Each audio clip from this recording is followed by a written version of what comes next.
وداعيا إلى الله بإذنه وسراجا منيرا. فقد قال الله تعالى في كلامه المجيد والفرقانه الحميد জবান খুলে পড়িয়া আউযু বিল্লাহি মিনাশ শাইতানির রাজিম। বিসমিল্লাহির রাহমানির রহিম।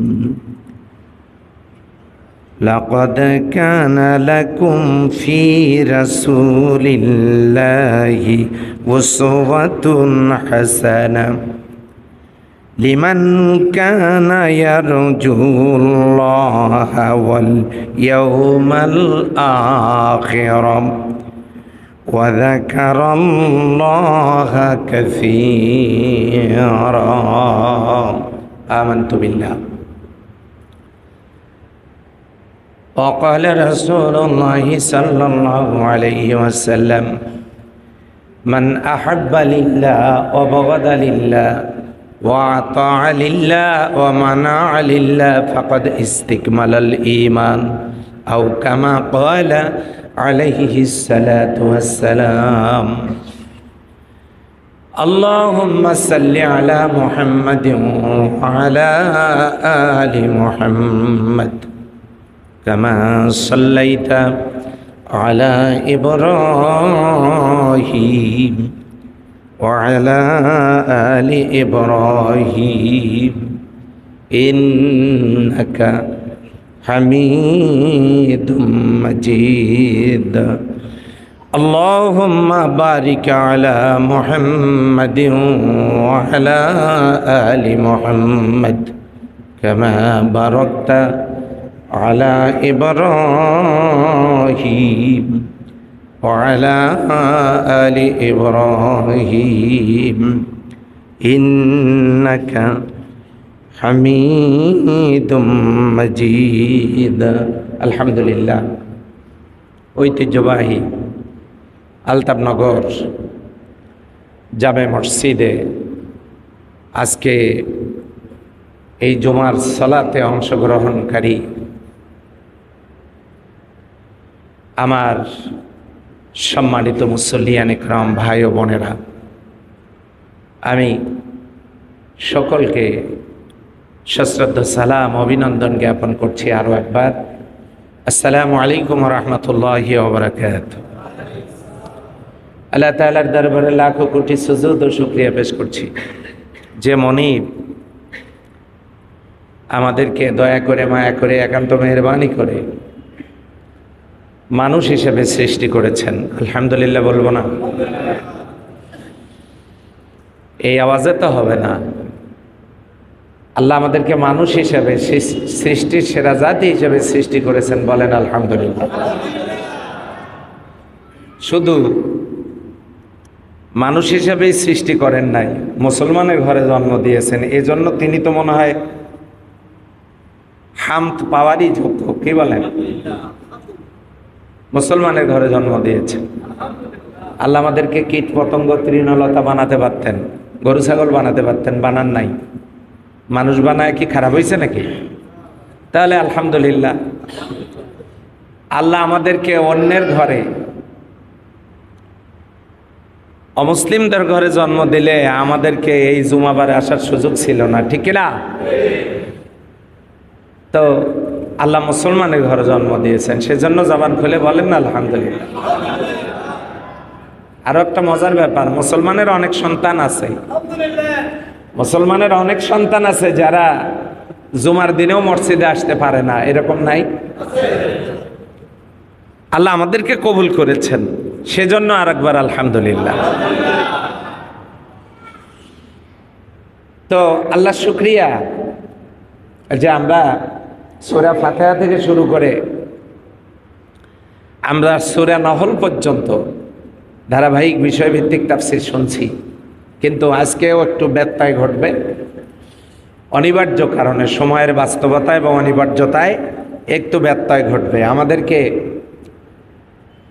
এই মাসটা রবিউল আউয়াল মাস হওয়ার কারণে, আর সেই রবিউল আউয়ালের প্রথম জুমার খুতবা হওয়ার কারণে রবিউল আউয়াল মাসকে কেন্দ্র করে গুরুত্বপূর্ণ কিছু বিষয় আছে জন্যই আমরা আজকে আলোচনা শুনব সূরা আন-নহলের 21 নম্বর আয়াত থেকে। বলেন আলহামদুলিল্লাহ। তওবা সূরা আল আহজাবের 21 নম্বর আয়াত থেকে। সেই সূরা আল আহজাব নবী করিম সাল্লাল্লাহু আলাইহি ওয়াসাল্লামের মাদানী জিন্দেগিতে অবতীর্ণ। মোট আয়াত 73টা, রুকু 9টা। সেখান থেকে আমি আপনাদের সামনে একটি মাত্র আয়াত তেলাওয়াত করেছি। সে আয়াতের নাম্বার হলো 21। আমার আল্লাহ সুবহানাহু ওয়া তাআলা তিনি যেন আমাদেরকে এখান থেকে আলোচনা শুনে এখান থেকে শিক্ষা গ্রহণ করে বাস্তব জীবনে নবী জীবনের এই সিরাতকে কাজে লাগানোর তৌফিক আল্লাহ দান করেন। সেজন্য আমরা সবাই বলি আল্লাহুম্মা আমিন। আমি আপনাদের সামনে যে আয়াতে কারিমাটুকুন তেলাওয়াত করেছি সেখানে আল্লাহ সুবহানাহু ওয়া তাআলা বলছেন, লাকাদ কানা লাকুম ফি রাসূলিল্লাহি উসওয়াতুন হাসানাহ। এরপরে বলা হচ্ছে লিমান কানা ইয়ারজুল্লাহ ওয়াল ইয়াউমাল আখিরা ওয়া যাকারাল্লাহু কাসীরা। আল্লাহ তাআলা বলছেন এই আয়াতের ভিতরে, তোমাদের মধ্য থেকে যারা পরকালে আল্লাহর সঙ্গে সাক্ষাতের আশা রাখে ও আল্লাহকে অধিক স্মরণ করে, তাদের জন্য রয়েছে সর্বোত্তম আদর্শ রাসূল পাক সাল্লাল্লাহু আলাইহি সাল্লামের মধ্যে। রাসূলের জীবনীতে রয়েছে তাদের জন্য সর্বোত্তম আদর্শ। একটু আওয়াজ দিয়ে বলেন না সুবহানাল্লাহ। আমাদের সকল কাজের আদর্শকে মুহাম্মদুর রাসূলুল্লাহ সাল্লাল্লাহু আলাইহি ওয়াসাল্লাম। আর নবী করিম সাল্লাল্লাহু আলাইহি ওয়াসাল্লামের জীবন চরিত যদি আমরা আলোচনা করতে যাই, তাহলে আমাদেরকে রবিউল মাসকে নিয়েই কিছু কথা বলা দরকার। রবিউল আউয়াল শব্দের অর্থ হলো প্রথম বসন্ত। আলহামদুলিল্লাহ বলবেন না? কি বসন্ত? প্রথম বসন্ত। আর সেই প্রথম বসন্তের প্রথম খুতবা। তো এটি আরবি মাসের একটি গুরুত্বপূর্ণ মাস। অনেকগুলো কারণে মাসটা গুরুত্বপূর্ণ এবং এই মাসটা তাৎপর্যপূর্ণ। আমরা এর কারণগুলো একটা একটা করে জানবার জন্য চেষ্টা করব।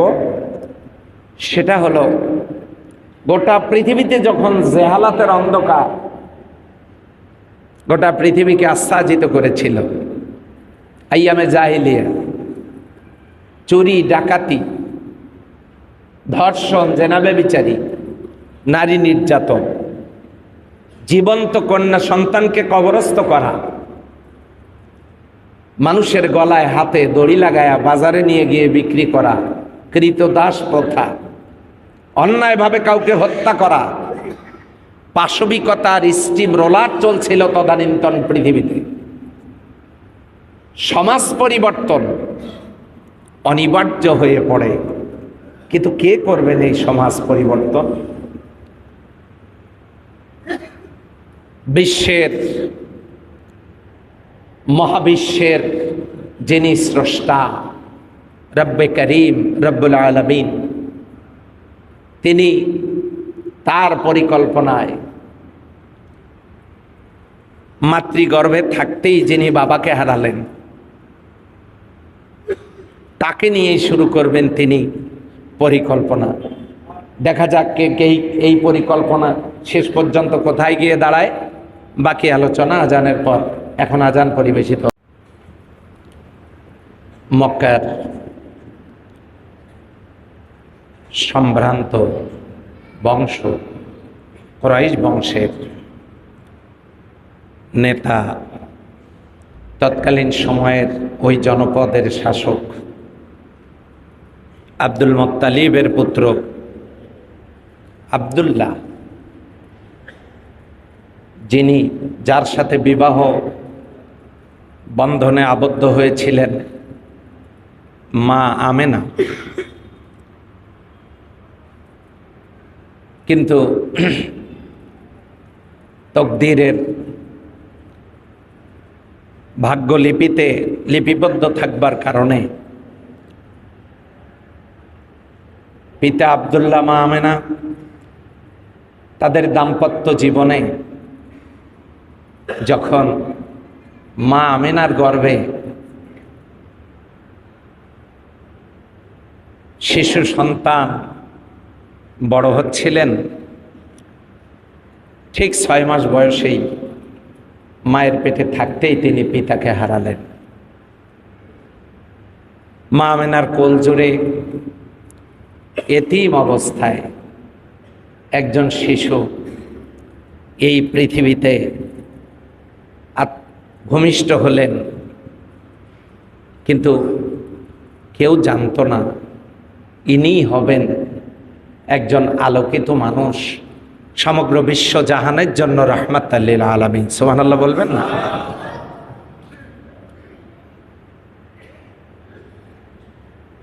তিনি দুনিয়াতে আসার আগে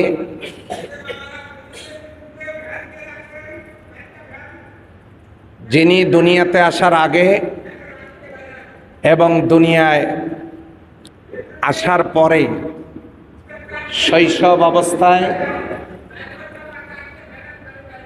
শৈশব অবস্থায় যিনি যার মাধ্যমে অনেকগুলো অলৌকিক ঘটনা সংঘটিত হতে থাকে। 570 খ্রিস্টাব্দে 4 জুন 12ই রবিউল আউয়াল, কেউ বলেছেন 8ই রবিউল আউয়াল, কেউ বলেছেন 2 রবিউল আউয়াল, 8টা মতভেদ আছে। আমরা ওগুলো নিয়ে ইখতিলাফ করব না।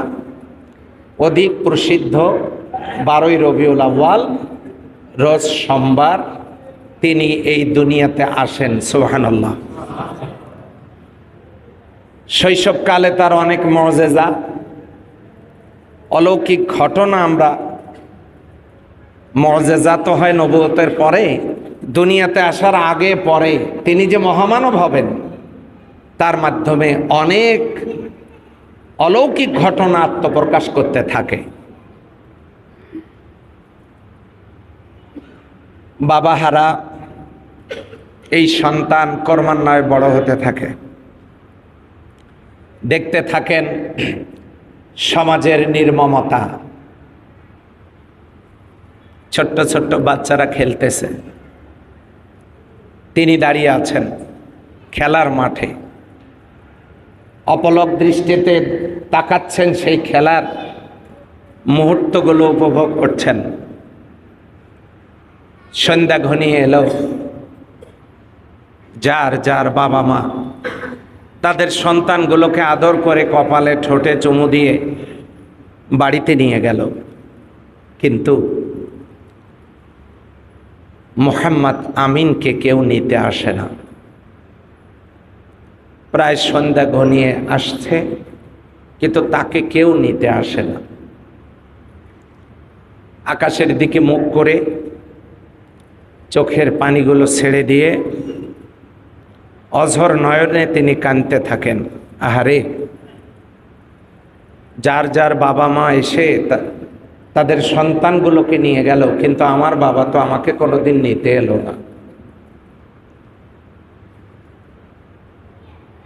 সন্ধ্যা খানিকটা হয়ে গেলে মা আমেনা সন্তানের খোঁজে যখন বেরিয়েছেন, গিয়ে দেখেন সব ছোট্ট বাচ্চারা খেলাধুলা করে বাড়িতে চলে গেছে বাবা মার সাথে। একা মোহাম্মদ আমিন সেখানে দাঁড়িয়ে কাঁদছেন। মায়ের গলা জড়িয়ে ধরে বলেন, মা, সবার বাবারা আসে নিতে, আমার বাবা কেন আসে না? তখন একটি হৃদয় বিদারক দৃশ্যের অবতারণা হয়। সন্তান এবং মা দুজনেই কাঁদতে থাকেন। মা বলেন, তোমার বাবার কোনো দিন আসবে না। সমাজের অনেক কষ্ট, আনন্দ, বেদনা, দুঃখ, গ্লানি সব কিছু নিয়েই তিনি বড় হতে থাকেন। আল্লাহ তাআলা তার নবীকে এতিম বানালেন কেন? এই দুনিয়ার কোনো এতিম যাতে এ কথা বলতে না পারে যে আল্লাহর নবী আমার দুঃখ কষ্টের কথা বুঝবে না, যেহেতু তার বাবা মা বেঁচে আছেন।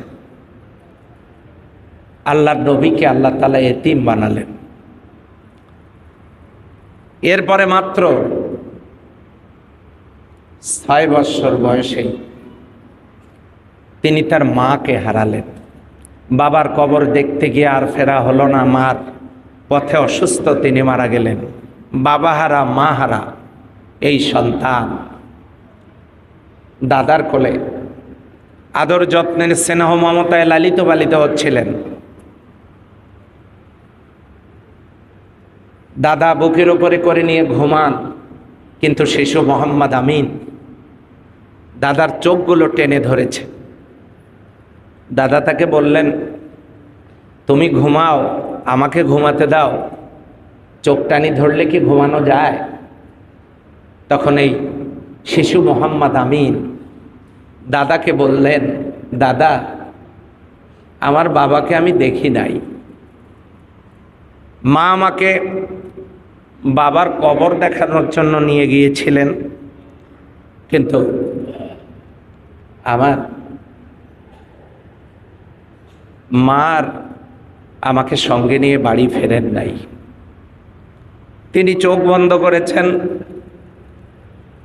আর কখনো চোখ খোলেন নাই। বাবাকে দেখেনি, মা চোখ বন্ধ করেছেন, চোখ খোলেননি। দাদা, আমি আপনাকে চোখ বন্ধ করতে দিব না। আপনি যদি চোখ বন্ধ করে ফেলেন, আমি কার কাছে থাকব? আমার তো মা নেই, আমার তো বাবা নেই, আমি কার কাছে থাকব? এক পর্যায়ে দাদাও তাকে ছেড়ে চলে গেলেন। তিনি তার চাচা আবু তালিবের স্নেহে পরিবারে লালন পালন হতে থাকলেন। আর সমাজের কৃষ্টি কালচারগুলো তিনি দেখতে থাকলেন। যে সমাজের মধ্যে মানবতা নেই, যে সমাজের মধ্যে মানবতার পরিবর্তে দানবতা, যে সমাজে মানুষের মধ্যে কোনো মানবিক মূল্যবোধ নেই, যে সমাজে ইজ্জত নেই, সম্মান নেই, নেই কোনো নিরাপত্তা, কোনো স্বাধীনতা, নারীদের কোনো ইজ্জত নেই, নারীদেরকে ভোগের সামগ্রী, পণ্য সামগ্রী মনে করা হতো, যে সমাজে নারীদের কোনো সম্মান, আত্মমর্যাদা বোধ বলতে কিছু ছিল না, যেখানে মানুষ ক্রয় বিক্রয় হতো দিনে রাতে, যেখানে মদের আসর বসত, মানুষ খুন করে আনন্দ করত, ছোট্ট ছোট্ট কন্যা সন্তানগুলোকে জীবন্ত অবস্থায় কবরস্থ করত। এই যখন সমাজের অবস্থা, এই চিত্র দেখতে দেখতে তিনি বড় হলেন। আর চিন্তা করলেন, এই মানুষগুলোকে কিভাবে ভালো করা যায়, এই মানুষগুলোকে অন্যায়ের পথ থেকে কিভাবে ফেরানো যায়। শৈশবেই তার হৃদয়ে একটি রেখাপাত করল, সমাজ বিপ্লব ঘটাতে হবে, সমাজ পরিবর্তন করতে হবে। তিনি মানুষকে তার শৈশব কৈশোরের এই মায়া মাখা, মায়া ভরা কথা দিয়ে তিনি মানুষকে বোঝাতে থাকলেন, এগুলো অন্যায়, ফিরে আসো তোমরা অন্যায়ের পথ থেকে, এগুলো করো না, এগুলো দিয়ে মানুষের কোনো কল্যাণ হতে পারে না। 17টি বৎসর পর্যন্ত তিনি সমাজের রন্ধ্রে রন্ধ্রে, গ্রাম থেকে গ্রাম, জাজিরাতুল আরব, অলিতে গলিতে মানুষকে এই কথাগুলো ব্যক্তিগতভাবে বোঝাবার চেষ্টা করলেন। কিন্তু আশ্চর্যজনক, সমাজের একটি পাপও বন্ধ হলো না, অন্যায় বন্ধ হলো না। যে আগের অবস্থা তাই চলতে থাকলো। এরপরে তিনি চিন্তা করলেন, একা একা হবে না। মক্কার যুবকদেরকে তিনি ডাক দিলেন, দিয়ে একটা সম্মেলন করলেন। তিনি বললেন, ইয়া মাশারা শাবাব, হে যুবকেরা, হে মক্কার যুবকেরা, তোমাদের চোখের সামনে, তোমাদের নাকের ডগায় এত অন্যায় চলে, তোমরা এগুলো দেখে নির্লিপ্ত থাকো কি করে, নীরব থাকো কি করে? তোমাদের বিবেক কি একটু নাড়া দেয় না? তোমাদের বিবেক কি একটু তোমাদেরকে তাড়া করে না? তোমাদেরকে কি বলে না এই সমাজ ভাঙতে হবে, নূতন সমাজ গড়তে হবে, আলোকিত একটি সমাজ গড়তে হবে? তোমাদের মন কি তোমাদেরকে তা বলে না? যুবকেরা তার কথায় সাড়া দিল। সম্মেলনের সিদ্ধান্ত হলো একটা সংগঠন করার। কি নাম হবে সেই সংগঠনের? সবাই মিলে সিদ্ধান্ত গ্রহণ করলো, আমরা এমন একটা সংগঠন করব যে সংগঠনের নাম হবে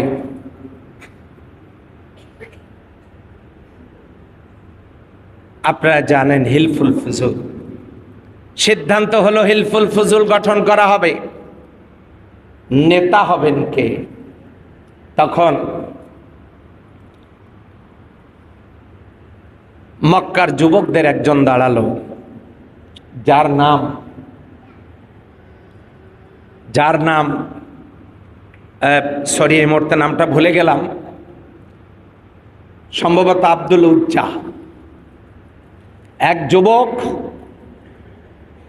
দাঁড়ায় গেল, নামটা আমার যদি ভুল না হয় এমনটিই হবে। তিনি দাঁড়ালেন, দাঁড়িয়ে বললেন, আমি ওই যুবকের কথা বলছি যিনি হিলফুল ফুজুলের নেতা হবেন। মোহাম্মদ আমিন তিনি গায়ের জোরে নেতা হন নাই। দেখেন সম্মেলন ডেকে নেতা হচ্ছেন কিভাবে। কাফের এক সন্তান, সে দাঁড়িয়ে বলল, আজকের এই সমাবেশে আমি তার নামের প্রস্তাব করছি যিনি নেতৃত্বের আসন গ্রহণ করবেন। তার নামের প্রস্তাব করছি যিনি জীবনে একটা মিথ্যা কথা বলেন নাই। আমি তার নামের প্রস্তাব করছি যিনি আল আমিন আস-সাদিক। আমি তার নামের প্রস্তাব করছি যিনি আমানতদার। এমন একজন ব্যক্তির নাম আমি প্রস্তাব করছি। আপনারা বলুন, মোহাম্মদ ইবনে আব্দুল্লাহ ছাড়া আজকের এই সমাবেশে এমন কোনো ব্যক্তি আছেন কিনা? যুবকেরা সবাই বলল না। তাহলে তাকে নির্বাচিত করা হোক আমাদের নেতা হিসাবে। সুবহানাল্লাহ বলবেন না? আল্লাহর নবী তখনও নবুয়ত পান নাই। 17 বৎসর বয়সে হিলফুল ফুজুল গঠন করবার পর যুবকদেরকে সাথে নিয়ে মক্কার দুরবস্থা পরিবর্তনের জন্য তিনি যখন মাঠে নামলেন, মানুষদেরকে বোঝানো শুরু করলেন। পাড়ায় মহল্লায়, অলিতে গলিতে, আরব ভূখণ্ডের গ্রাম অঞ্চলে, জাজিরাতুল আরবের প্রতিটি অঞ্চলে তিনি মানুষকে বোঝানো শুরু করলেন, অন্যায় কাজ ছেড়ে দাও, মানবতার জীবন যাপন করো, দানবতার জীবন থেকে সরে আসো। তিনি যখন এইভাবে যুবকদেরকে নিয়ে চেষ্টা করলেন, একদিন 2 দিন না, 1 বছর 2 বছর না, 23টি বছর পর্যন্ত চেষ্টা চালালেন, কিন্তু ওই সমাজের একটি পাপের দরজাও বন্ধ হয় নাই। কোনো দরজা বন্ধ হয় নাই। এখন তিনি চিন্তা করলেন, হায়রে, ব্যক্তি জীবনের 13টি বছর একা একা চেষ্টা করেছি, হলো না। শৈশবের 13টা বছর চেষ্টা করলাম, হলো না। তাহলে যৌবনকালে এসে 17 বছর বয়সে মক্কার যুবকদেরকে সাথে নিয়ে হিলফুল ফুজুল গঠন করলাম, তা নিয়ে 23 বছর চেষ্টা করলাম, সমাজের কোনো পাপের দরজা বন্ধ হলো না। কি করা যায়? মানুষগুলো তো আমাকে আলামিন বলে, আর সাদিক বলে, আমাকে সত্যবাদী বলে, আমাকে আমানতদার বলে, আমাকে বিশ্বাসী বলে, বিশ্বাস করে, অথচ এই মানুষগুলো আমার কথা শোনে না। তখন তিনি মক্কার অদূরেই একটি পাহাড়টার নাম জাবালে নূর, হেরা পর্বত, যারা হাজিউল হারামাইন এখানে আছেন তারা হয়তো দেখেছেন, বয়স বেশি হওয়ার কারণে ভয়ে কেউ ওঠেন নাই। আল্লাহ তাআলা আমাকে কয়েকবার সেখানে ওঠার তৌফিক দিয়েছেন। আমি সেখানে উঠেছিলাম। এই জাবালে নূর, গারে হেরা, তিনি সেখানে গবেষণা করতে থাকলেন। গবেষণা করছেন কিভাবে এই সমাজ পরিবর্তন করা যায়, সমাজ বিপ্লব করা যায়। একা একা চেষ্টা করলাম, 17 বছর হলো না। যুবকদেরকে সাথে নিয়ে হিলফুল ফুজুল গঠন করে চেষ্টা করলাম, হলো না। কেমনে কিভাবে কি দিয়ে এই সমাজ পরিবর্তন করা যায়। গারে হেরায় যারা ঢুকেছেন, আমি গুহাটার মধ্যে ঢুকে দেখি 3টা পাথর এক জায়গায় মিলিত হয়েছে। 3 পাথরের মোহনায় একটা ছিদ্র পথ। ওইখানে গুহাটার মধ্যে বসলেই ওই ছিদ্র পথ দিয়ে কাবা দেখা যায়। ওই জায়গায় বসে কাবার দিকে তাকায় বিশ্বনবী ভাবতে থাকলেন কিভাবে সমাজ পরিবর্তন করা যায়। গভীর রাত, নীরব নিথর নিস্তব্ধ রজনী, চারিদিকে ঝিঝি পোকার ডাক ছাড়া হয়তো অন্য কোনো শব্দ আর কানে আসছে না। এমন সময় গভীর রাত, লাইলাতুল কদরের রাতে, বারটা ছিল সোমবার। এমন রাত্রে আল্লাহর হাবিবের কাছে জিবরিল আমিন এসে জানায় দিলেন, সুন্দর করে আওয়াজ দিয়ে বললেন, ইয়া আইয়ুহার রাসূল, ইয়া আইয়ুহার রাসূল, ইয়া আইয়ুহান নবী। আল্লাহর হাবিব চিন্তা করলেন, আমার স্ত্রী সকালবেলা আমাকে খাবার দিয়ে যায়, রাতের খাবারটা বিকেলবেলা দিয়ে যায়। আহা, খাড়া পর্বত ওঠা যায় না, হাজিরা কত কষ্ট করে পাথর ধরে ধরে ওঠে। রাসূল আকরাম সাল্লাল্লাহু আলাইহি ওয়াসাল্লামের বয়স যখন 25, হযরত খাদিজা রাদিয়াল্লাহু তাআলা আনহার সাথে বিশ্বনবীর বিয়ে হয় এই রবিউল আউয়ালে, প্রথম বসন্তে। বলেন সুবহানাল্লাহ। এই রবিউল আউয়াল মাসে তার সাথে বিয়ে হয়।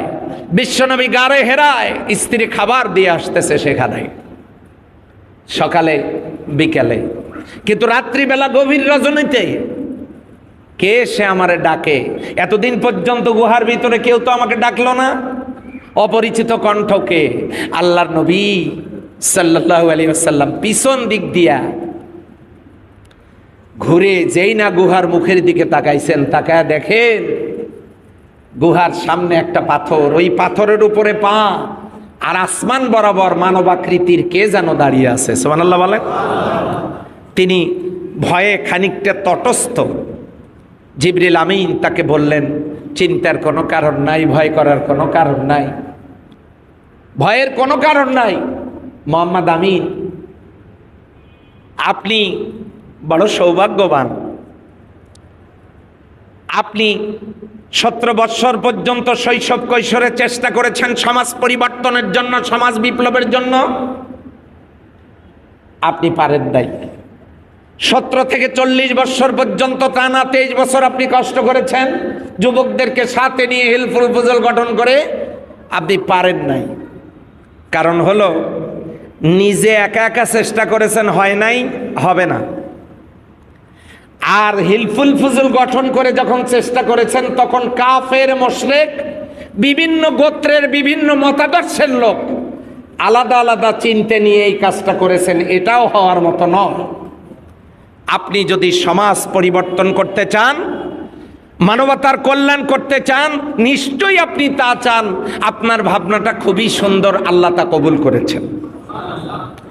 আর আপনার এই পরিকল্পনাকে সানিত করবার জন্য আল্লাহ তাআলা আপনাকে নবুয়ত এবং রিসালাতের দায়িত্ব দিয়ে, এই সুসংবাদ নিয়ে আমাকে পাঠায় দিয়েছে। আমি জিবরিল আমিন, আসেন, ভয় পাওয়ার কিছু নাই, আমার বুকে আসেন। বিশ্বনবীকে বুকে টেনে নিয়ে বললেন, ভয়ের কোনো কারণ নাই, আপনি পড়েন ইকরা বিসমি রাব্বিকাল্লাযী খালাক। বলেন সুবহানাল্লাহ। বিশ্বনবীকে পড়ালেন, বিশ্বনবীর কাছে শোনায় দিলেন। আল্লাহর হাবিব কপটে সূরা আল আলাকের 5টা আয়াত তেলাওয়াত করলেন। এরপরে জিবরিল আমিন চলে গেলেন। বিশ্ব নবী গুহা থেকে বাড়িতে আসলেন, স্ত্রীকে ডাক দিয়ে বল, বিবি রে, জাম্বিলুনি জাম্বিলুনি, আমারে ঢেকে দাও, আমারে ঢেকে দাও, ভীষণ ভয় হচ্ছে আমার। কে যেন আমার কাছে এসে আজকে রাত্রে এমন এমন করলো, এমন এমন করলো, এই বলতে বলল, আমি সেগুলো বললাম, পড়লাম, আমি এখনো পর্যন্ত স্বাভাবিক হতে পারি নাই, চাদর দিয়ে আমাকে ঢেকে দাও। হযরত খাদিজা রাদিয়াল্লাহু তাআলা আনহা তাকে বেডের উপরে শোয়া দিয়া শিওরের পাশে বসে তাকে সান্ত্বনা দিতেছেন, চিন্তার কোনো কারণ নাই, আপনার কোনো ক্ষতি হবে না, আমার বিশ্বাস আল্লাহ রব্বুল আলামিন আপনাকে নবী বানাবেন। আমি বিশ্বাস করি আপনার ক্ষতি কেউ করতে পারবে না, কারণ আপনি বিশ্বাসী, আপনি আমানতদার, আপনি এমন নেতা, আপনার জীবনে কোনো ত্রুটি দেখি নাই। সুবহানাল্লাহ বলেন।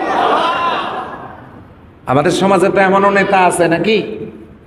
হ্যাঁ, আমাদের সমাজে আমরাও তো নেতা পাইছি। হায় হায়, এক একজনের মোষ কি, মোষের মধ্যে উকুন হলেও টের পায় না, হাইব্রিড মোষ, মোষাড়ু, এইরকম নেতা আমাদের সমাজে আছে না নাই? চরিত্রহীন লম্পট নেতৃত্ব আমাদের সমাজে আছে না নাই? অথচ আল্লাহর হাবিব সাল্লাল্লাহু আলাইহি ওয়াসাল্লাম ওই প্রাপ্ত হয়ে নিজের স্ত্রীকে এসে যখন বললেন, আমি এখনো স্বাভাবিক হতে পারি না, এই ঘটেছে আমার সাথে আজকে রাত্রে, স্ত্রী বললেন, আমি প্রথম বিশ্বাস করে নিলাম। আল্লাহর নবী যখন তাকে বললেন, আল্লাহ আমাকে নবুয়ত এবং রিসালাতের দায়িত্ব দিয়েছেন, তুমি কি সেই দাওয়াত গ্রহণ করবে? স্ত্রী পড়ে নিলেন, লা ইলাহা ইল্লাল্লাহু মুহাম্মাদুর রাসূলুল্লাহ সাল্লাল্লাহু আলাইহি ওয়াসাল্লাম।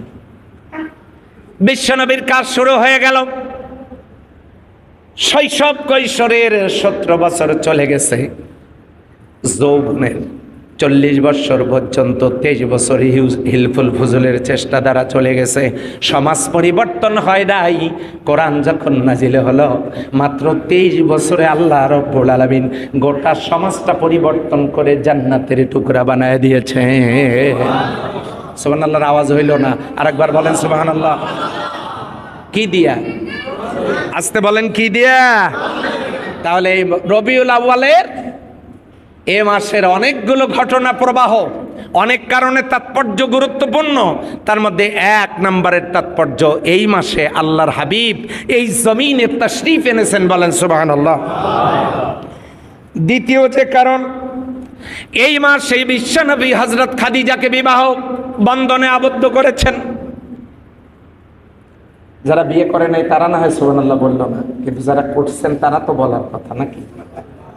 বিয়ে করে নাই তাদের না হয় মনের মধ্যে কষ্ট, হায় রে এখনো আওয়াজ দিতে পারলাম না, কিন্তু যারা করেছেন তারা তো সুবহানাল্লাহ বলার কথা নাকি? আপনাদের আবার নতুন করে চিন্তা আছে নাকি? এই মাসে বিশ্বনবী হযরত খাদিজাকে বিবাহ বন্ধনে আবদ্ধ করেছেন, সুবহানাল্লাহ। 3 নাম্বার, এই মাসেই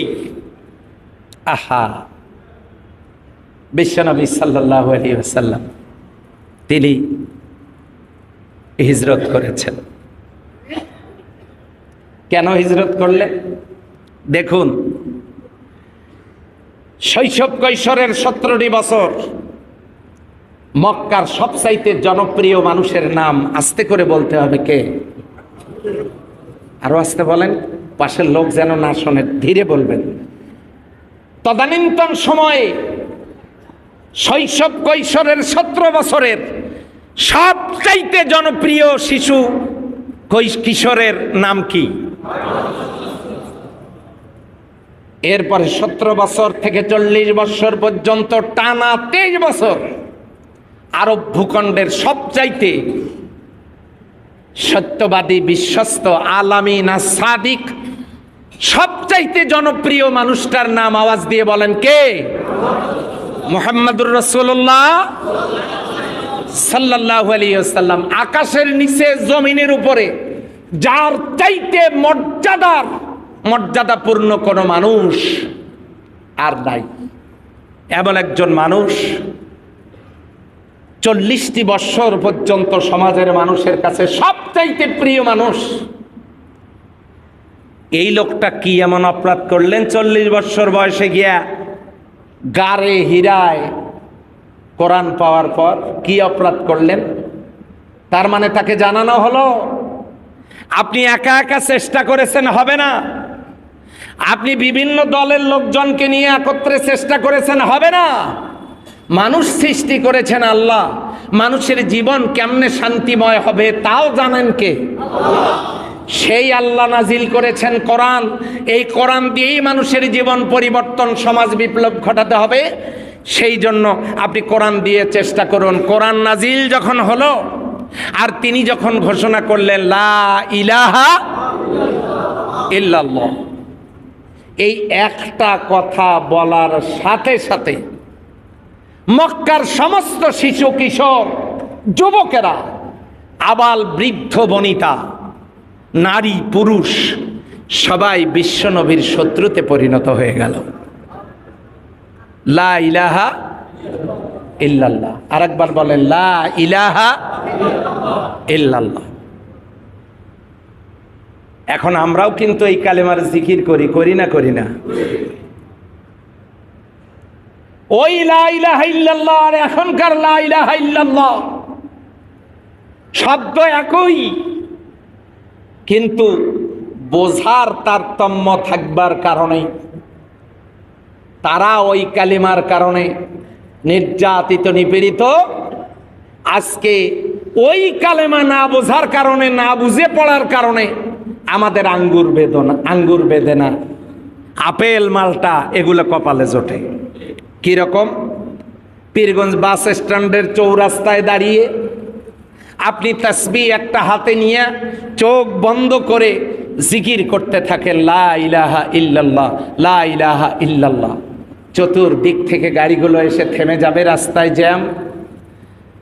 এই জ্যামের কারণে গাড়ির সুপারভাইজাররা এসে দেখবে ঘটনাটা কি, দেখবে যে একজন লোক তাসবিহ হাতে কালিমা পাঠ করতেছে।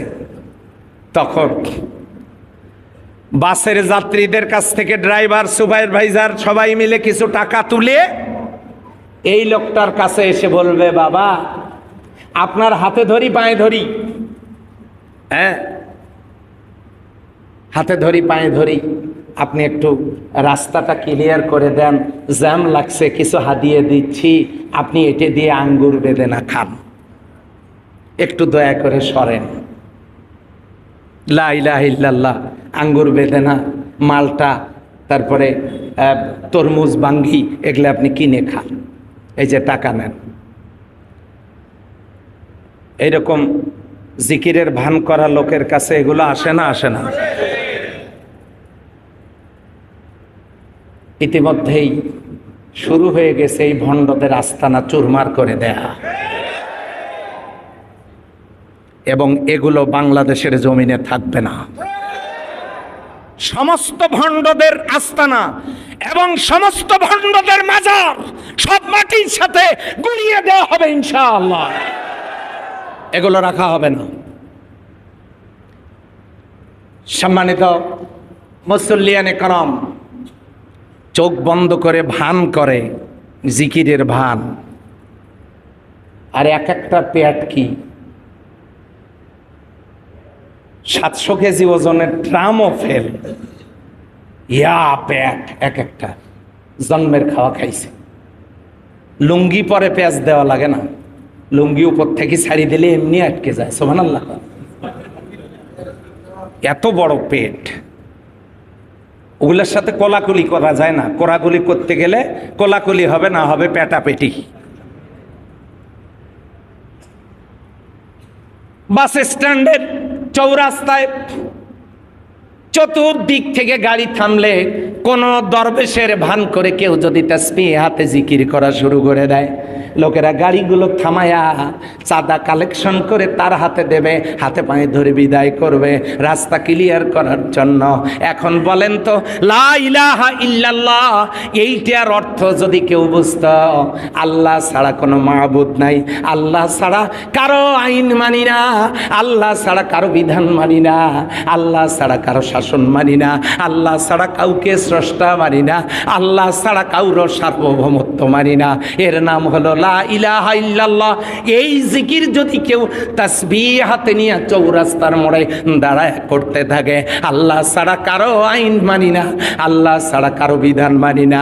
এবারে আওয়াজ দিয়ে বলেন তো, ওর কপালে কি আঙ্গুর বেদেনার টাকা জুটবে নাকি? আওয়াজ হইল না? জুটবে কেন? ড্রাইভার সুপারভাইজারের এসে বলবে এলাকার পাগলে ভাত পায় না, আর নতুন পাগলের আমদানি, নতুন পাগলের আমদানি। এলাকার পাগলে ভাত পায় না, নতুন পাগলের আমদানি। আল্লাহর হাবিব তিনি ছিলেন এই জমিনের জন্য। তিনি বলেছেন আনা বুইস্তু মুআল্লিমান, আমি সমগ্র পৃথিবীর জন্য শিক্ষক হিসেবে প্রেরিত হয়েছি। এমন একজন জ্ঞানের আধার আল্লাহ যাকে করেছেন, তাকে তারা বলল, পাগল হিসেবে ডাক দিল, পাগল করে বলল, যুবকদেরকে লেলিয়ে দিল পাথর মারার জন্য। যুবকেরা পাথর মারল, কোনো অপরাধ ছিল না।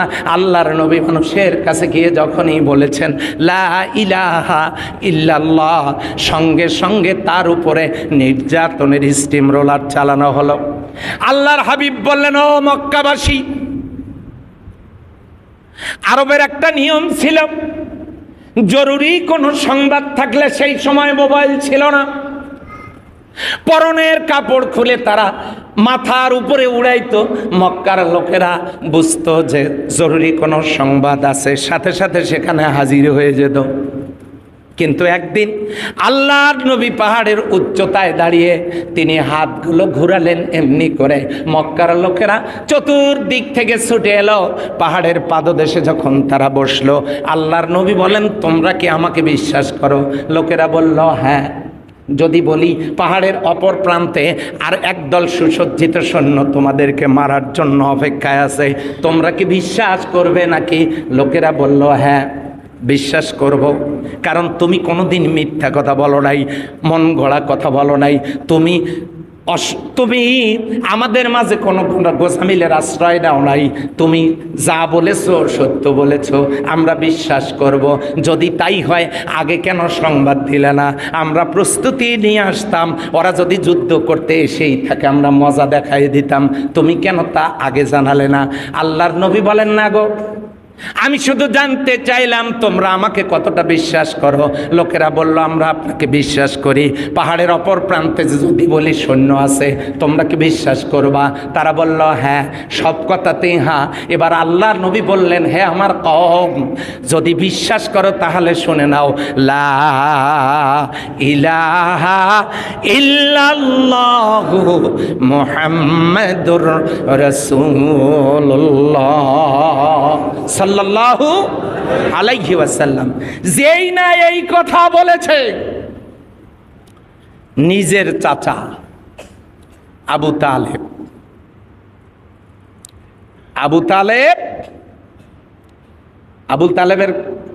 আবু তালেব না, নিজের চাচা আবুল আহাব। এই আবুল আহাবের দুইটা কথা বলি। এক নাম্বার, আল্লাহর হাবিব যখন দুনিয়াতে আসেন, একজন গিয়ে সংবাদ দিয়েছে, এক ক্রীতদাসী সংবাদ দিয়েছে একটা সুখবর। কি সুখবর? আপনার যে ভাই আব্দুল্লাহ, তার একটা পুত্র সন্তান জন্ম লাভ করেছে। আবুল আহাব খুশি হইয়া সাথে সাথে ওই ক্রীতদাসীকে আজাদ করে দিয়েছেন। এই আবুল আহাব নবীর জন্মগ্রহণের কথা শুনে ক্রীতদাসী মুক্ত করে দিয়েছেন। অথচ এই আবুল আহাব তিনি যখন শুনলেন লা ইলাহা ইল্লাল্লাহ, রাসূলের কণ্ঠে যখন এটা শুনলেন, পাহাড়ের নিচ থেকে পাথর নিয়ে আল্লাহর হাবিবের শরীরে মারলেন। মুহূর্তের মধ্যে আরবের পাথরগুলো ধারালো। নবীজির শরীরটা, আহারে, পূর্ণিমার চাঁদের মতো আমার রাসূলের চেহারা। তার চেহারা দিয়া টপ টপ করে রক্ত পড়তে থাকলো। এই আবুল আহাব বিশ্বনবীকে প্রথম এই কালিমার দাওয়াত পেয়ে মেরেছিল। আল্লাহর নবীর উপরে চরম নির্যাতন শুরু হয়ে গেল। নবীজি সেখানে স্থির থাকতে পারছিলেন না, তিনি গেলেন তায়েফে। সেখানে তাকে পাগল বানায়া তার উপরে যুবকদেরকে লেলিয়ে দিল নির্যাতনের জন্য। আস্তে করে বলেন তো কিসের কারণে? এই সমাজে এমন অনেক মানুষ আছেন যারা কালিমায় জিকির করতে রাজি, কালিমা দিয়ে তসবিহ টানতে রাজি, কালিমা দিয়ে 100 বার কালিমা পড়ার পর তসবিতে চুমু খাইতে রাজি, কিন্তু এই কালেমার মানে জমিনে বাস্তবায়ন করতে রাজি না। এমন লোক আমাদের সমাজে আছে না নাই?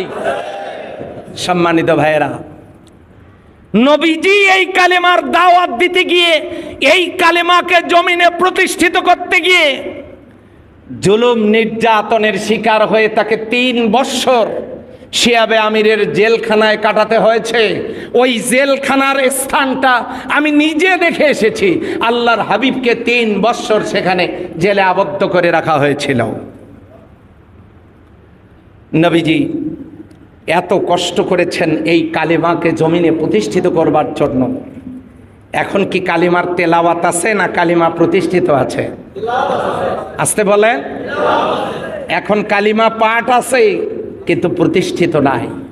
কিন্তু যারা গোটা কালিমাকে আর আল্লাহর কোরআনের বিধানকে জমিনে বাস্তবায়নের জন্য কাজ করে এবং বাস্তবায়ন করতে চায়, তাদের উপরে তদানীন্তন সময়ে আবু জেহেল যেমন বলেছিল, ওয়াকালাল্লাযীনা কাফারু লা তাসমাউ লিহাযাল কোরআন। আবু জেহেল বলেছিল, হে কাফেরেরা, খবরদার কোরআন শুনবা না। আবু জেহেলদের ফর্মুলা আরবিতে লা তাসমাউ লিহাযাল কোরআন, তোমরা কোরআন শুনবা না। আর বর্তমান ফর্মুলা বাংলায়, খবরদার তোমরা কোরআনের মাহফিল হতে দিবা না। এই কোরআনের দাওয়াত দিতে গিয়ে আল্লাহর হাবিবকে জেলে যেতে হয়েছে। এই কোরআনের দাওয়াত দিতে গিয়ে আলেম ওলামাদেরকে কারাগারে, নিরপরাধ আলেম ওলামাদেরকে কারাগারে রাখা হয়েছে। এই কোরআনের দাওয়াত দিতে গিয়ে হযরতে সুমাইয়াকে নির্মমভাবে শহীদ করে দেয়া হয়েছে। এই কোরআনের দাওয়াত দিতে গিয়ে আল্লাহর নবীর সাহাবীদেরকে, হযরতে আমির হামজাকে শহীদ করে দেয়া হয়েছে কোরআনের সমাজের আন্দোলন করতে গিয়ে। এই কোরআনের সমাজের কাজ করতে গিয়ে এদেশের নিরপরাধ অনেক মানুষকে ফাঁসিতে ঝুলিয়ে হত্যা করা হয়েছে। বিশ্বনবীর সাহাবীরা এই কালিমার দাওয়াত দিতে গিয়ে মার খেয়েছেন, নির্যাতিত হয়েছেন। একটি সুখী সমৃদ্ধশালী সমাজ গড়ার জন্য কাজ করতে গিয়ে তারা যেমন নির্যাতিত হয়েছেন, একই কোরআনের দাওয়াত দিতে গিয়ে একটি সুখী সমৃদ্ধশালী বৈষম্যহীন সমাজ গঠনের জন্য আমার দেশের ছাত্র জনতাকে নির্যাতিত হতে হয়েছে। কথা বলেন ঠিক কিনা? তাহলে অমিল কোথায়? কোথায় অমিল? কোথাও অমিল নাই। এই রবিউল আউয়াল মাস সেই মাস, পৃথিবীর মধ্যে একজন ভালো মানুষ যাকে রাতের আধারে হিজরত করে মদিনায় যেতে হলো। আর এই রবিউল আউয়াল মাসে পৃথিবীর জমিনে কাবার পরে প্রথম মসজিদ প্রতিষ্ঠিত হয়েছে, মসজিদে কুবা। আল্লাহর নবীর হাতেই সেই মসজিদ প্রতিষ্ঠিত হয়েছে। বলেন সুবহানাল্লাহ। এরপর আর একটা বিষয় হলো, এখানে নবী করিম সাল্লাল্লাহু আলাইহি ওয়াসাল্লাম এই মাসেই মক্কা থেকে হিজরত করে মদিনায় চলে যান। এ মাসেই আল্লাহ রাব্বুল আলামিন নবী করিম সাল্লাল্লাহু আলাইহি ওয়াসাল্লামের কাছে কোরআন নাজিল শেষ করেন। ইসলাম পূর্ণতা পায়, নবীজিকে ইন্তেকালের সুসংবাদ দেওয়া হয় সূরা নাসরের মাধ্যমে। তাকে উঠায় নেওয়ার জন্য তাকে সংবাদ দেয়া হয়, আল্লাহর নবী এই মাসে, এই ইসলাম আল ইয়াউমা আকমালতু লাকুম দীনাকুম ওয়া আতমামতু আলাইকুম নি'মাতি ওয়া রাদিতু লাকুমুল ইসলাম। আল্লাহ তাআলা ইসলামটাকে পূর্ণাঙ্গ করে দেন, দিয়ে নবীজিকে আমাদের মাঝ থেকে উঠায় নেন। বলেন সুবহানাল্লাহ। এই মাসে দেখবেন 12ই রবিউল আউয়ালে জন্মের খাওয়া হবে, হ্যাঁ, মিলাদ, তারপরে কিয়াম, এগুলো চলবে, খাওয়া হবে। আমার কথা আপনাদেরকে বুঝতে হবে, নবী জীবনের দুটো দিক, শৈশব, কৈশোর, যৌবন। নবুয়তের আগ পর্যন্ত একটা অধ্যায়, নবুয়ত প্রাপ্তির পর জীবনের শেষ নিঃশ্বাস পর্যন্ত এটি হলো আর একটা অধ্যায়। এই দুটা অধ্যায় হলো নবী জীবনের। হব্বে রাসূল, আপনি নবীর নামে দরুদ পড়বেন, নবীকে মহব্বত করবেন, দরুদ পড়বেন। আমি নিষেধ করি না, কেউ যদি দরুদ পড়ে, তার উপরে, নবীজির উপরে একবার দরুদ পড়লে আল্লাহ তার উপরে 10টা রহমত নাযিল করেন, 10টা গুনাহ মাফ করে দেন, 10টা মর্যাদা বৃদ্ধি করে দেন। এত ফজিলত। আপনি দরুদ পড়েন, কিন্তু নামাজ নাই, কালাম নাই, আল্লাহ নাই, রাসূল নাই, পরকাল নাই, কোরআনের সমাজ প্রতিষ্ঠার আন্দোলন নাই, কাজ নাই। আপনি নবীর নামে মিলাদ আয়োজন করছেন, করিয়া আপনি সিন্নি পাকায় জন্মের খাওয়া খাবেন। এই ধরনের আনুষ্ঠানিক ইবাদতের কোন শরীয়তের কোন বিধান ইসলাম রেখে দেয় নাই। এই জন্য শরীয়তে যা আছে তাই করতে হবে। এই যে ওয়াকাম, ইসলামের নামে ধর্মীয় লেবাসে কিছু ওয়াকাম সমাজের মধ্যে চালু আছে, যেগুলো মানুষ সওয়াবের আশায় করে। কোনটা সওয়াব আর কোনটা বিদআত, এগুলো জানার দরকার আমাদের আছে না নাই? এই জন্য আমাদেরকে নবী জীবনের আলোচনা আমাদেরকে শুধু শুনলে হবে না, নবীকে আল্লাহ কেন প্রেরণ করেছেন সেটিও আমাদেরকে জানতে হবে, জানার দরকার আছে না ভাই? নবীজিকে প্রেরণ করেছেন কি জন্য? সূরা সফের 9 নম্বর আয়াতে আল্লাহ জানাই দিয়েছেন, ওয়াল্লাযী আরসালা রাসূলাহু বিল হুদা ওয়া দীনিল হক লিইয়ুযহিরাহু আলাদ দীনি কুল্লিহি ওয়ালাউ কারিহাল মুশরিকুন। আল্লাহ বলেছেন তিনি সেই আল্লাহ যিনি তার রাসূলকে সত্য দ্বীন হেদায়েত দিয়া, পরিপূর্ণ জীবন ব্যবস্থা আল কোরআন আল ইসলাম দিয়া প্রেরণ করেছেন। কেন? What is the cause? কারণটা কি? কারণ হলো লিইয়ুযহিরাহু আলাদ দীনি কুল্লি। মানুষের তৈরি করা যত মতবাদ আছে, যত দল আছে, যত মত আছে, যত ফেরকা আছে, এগুলোর উপরে ইসলাম বিজয় করার দায়িত্ব দিয়ে আল্লাহ তাআলা তার রাসূলকে প্রেরণ করেছেন। এই কাজটা করতে গিয়ে ওয়ালাউ কারিহাল মুশরিকুন, কাফের মুশরিকদের মনের ভিতরে জ্বালা যন্ত্রণার সৃষ্টি হবে, তারপরেও নবীজিকে এই দায়িত্ব দিয়ে প্রেরণ করা হয়েছে। আমি জিজ্ঞাসা করতে চাই, ওই নবীর সুপারিশ পেয়ে যারা আল্লাহর জান্নাতে যেতে চান, আল্লাহর জান্নাতে রাসূলের সাথে দেখা করতে চান, সেই নবীর উম্মতদের কাছে জিজ্ঞাসা করে জানতে চাই, আল্লাহর নবীকে আল্লাহ যে দায়িত্ব দিয়ে পাঠিয়েছেন আল্লাহর জমিনে আল্লাহর দ্বীন কায়েম করার জন্য, আল্লাহর জমিনে কোরআনের সমাজ চালু হোক, ওই নবীর উম্মতেরা কারা কারা চান? দুহাত তুলে দেখা দেয়। আলহামদুলিল্লাহ। যদি আমরা চাই তাহলে আমরা নবীর উম্মত হিসেবে সঠিক পথে আছি। যে নবী কালিমার দাওয়াত দিতে গিয়ে মার খাইলেন, জেলে গেলেন, আমরা সেই কালিমার তাসবিহ পড়তেছি, কেউ আমাদেরকে কিছুই বলে না। কারণটা কি? তার মানে এই কালিমায় আমরা বুঝি আস্তে, বুঝি। এত ভালো মানুষ মুহূর্তের মধ্যে খারাপ হয়ে গেলেন এই কালিমার কারণে। কারণ ওরা বুঝতো লা ইলাহা মানে কি, লা ইলাহা ইল্লাল্লাহ মানে কি। ওরা বুঝতো আইনদাতা, শাসনকর্তা, বিধানদাতা, সার্বভৌমত্বের মালিক, স্রষ্টা, রিজিক দাতা আল্লাহ ছাড়া কেউ নাই। এর মানে হলো এটা বোঝার কারণে ওরা বিরোধিতা করেছে। আর আমরাও বিশ্বাস করি মসজিদের মালিককে, এটা বিশ্বাস করি, কিন্তু সেই আল্লাহ যে কোরআন নাজিল করে দ্বীন কায়েম করতে বলেছেন ওটা বিশ্বাস করি না। এই জন্য সম্মানিত ভাই সব, আসুন আমরা সকলে মিলে, আমি আমার কথা বলবো না, আমি কোন দলের কথা বলবো না, যারাই আল্লাহর জমিনে আল্লাহর দ্বীন কায়েমের জন্য চেষ্টা করবে, কাজ করবে। আমরা আপনারা সবাই মিলে তাদের সাথী হতে পারবো তো ইনশাআল্লাহ? আল্লাহ তাআলা তৌফিক দান করুক বলে আমিন। এতটুকুন বলে আপনাদের সকলের সুস্বাস্থ্য, দীর্ঘ হায়াত, উত্তরোত্তর সাফল্যমণ্ডিত জীবন কামনা করে শেষ করছি। সুবহানাকাল্লাহুম্মা ওয়া বিহামদিকা আশহাদু আল্লা ইলাহা ইল্লা আনতা আস্তাগফিরুকা ওয়া আতুবু ইলাইক। ওয়াসসালামু